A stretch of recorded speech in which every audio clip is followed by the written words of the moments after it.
Geothermal energy seems an ideal renewable energy source. You pump hot water from the subsurface to heat your building, and you pump the cooled water back into the subsurface. Of course, there's a catch.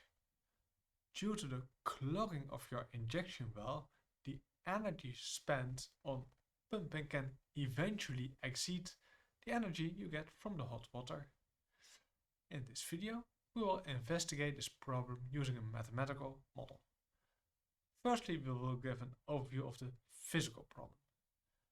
We will then look into the main mathematical ingredients, and then we will show analytical and numerical solutions of our model equations.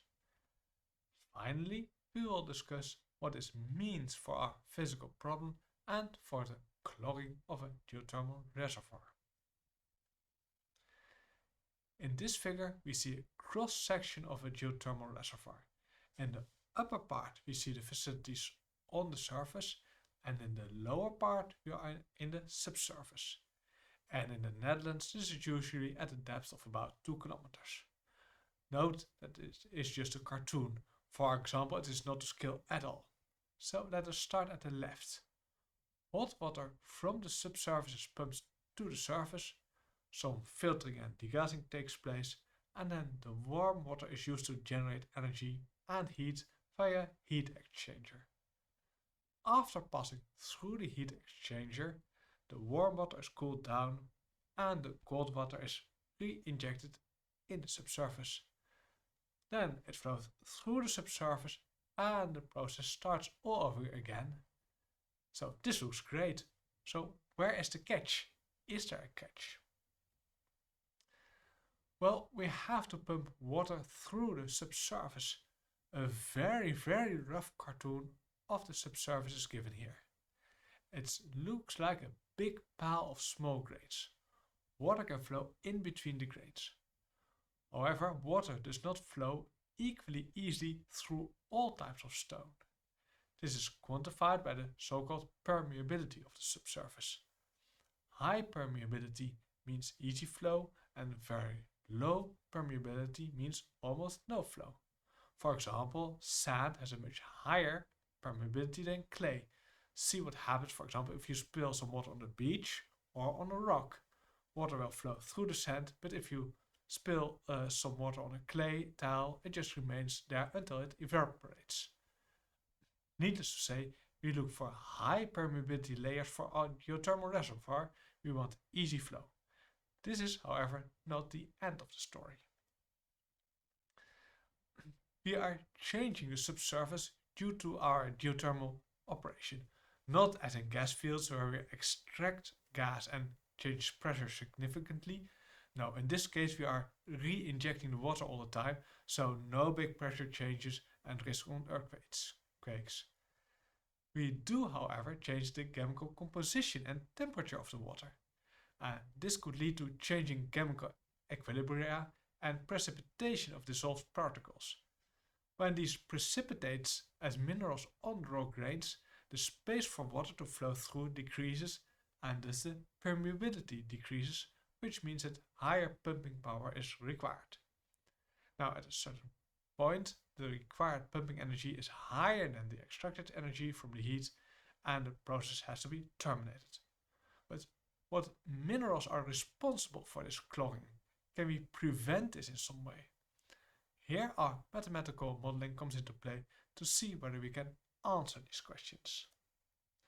So now we're going to look from above. So we take a top view of the surface and we have our injection point.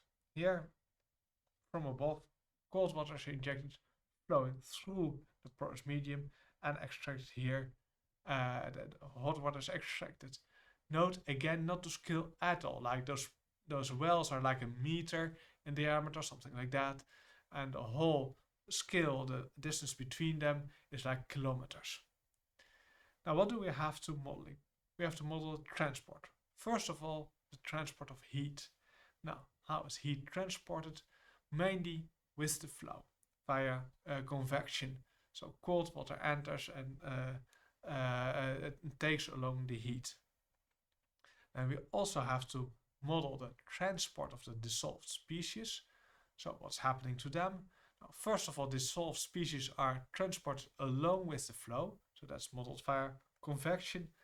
We have some diffusion due to concentration differences, but that's not so important. And also very important, we get all kinds of reactions. So minerals are reacting with each other, precipitating, or the precipitated minerals again dissolve in the fluid. Now we have to model the chemistry. Again, a very simple idea. Suppose we have A and B, they collide together and form AB. That's typically how we can think of a very simple chemical reaction. For example, Na plus and Cl minus form together NaCl. Now we have a forward reaction, which is the precipitation, and in this case the backward reaction is the diffusion. Now normally if you don't do anything, these two are in equilibrium. The forward rate equals the backward rate, so nothing happens and we are in equilibrium.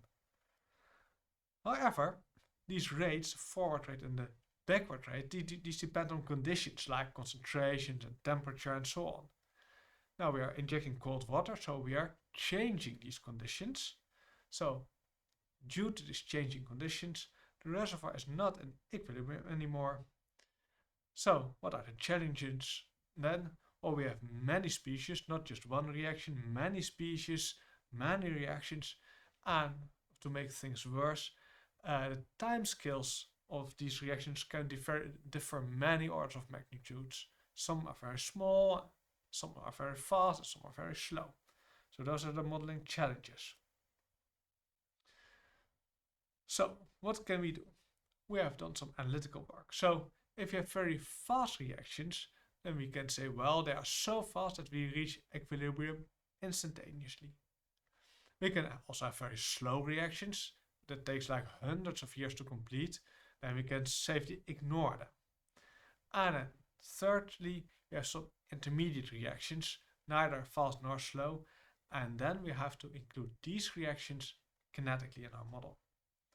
Now in our analytical previous work, we have found some explicit model solutions in very specific cases.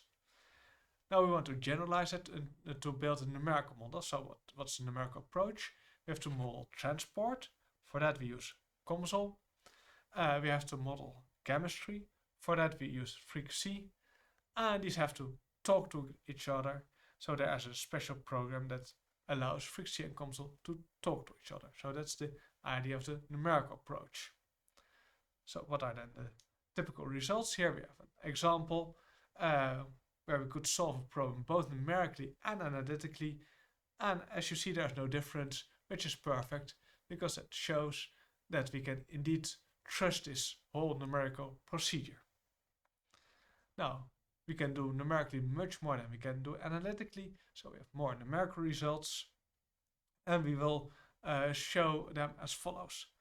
We will show a circle of 1 meter radius, which is basically the injection well, and then we use color coding for very purple for a high concentration of a certain species and white for a low concentration.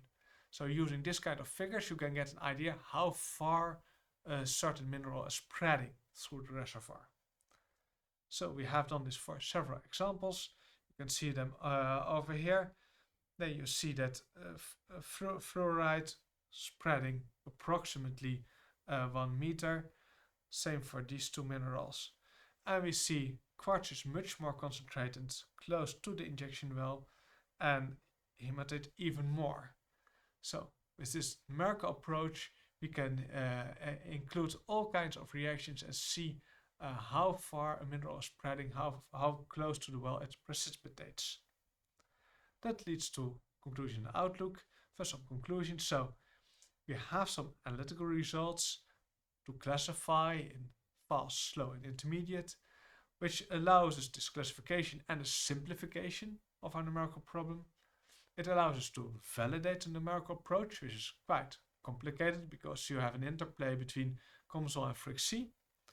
We are now ready to do a certain number of trial cases. We have to extend this now to the field case, And eventually this will hopefully allow us to control whether we have precipitation or not, for example by varying temperature and pH. That will be, however, the outlook for future work.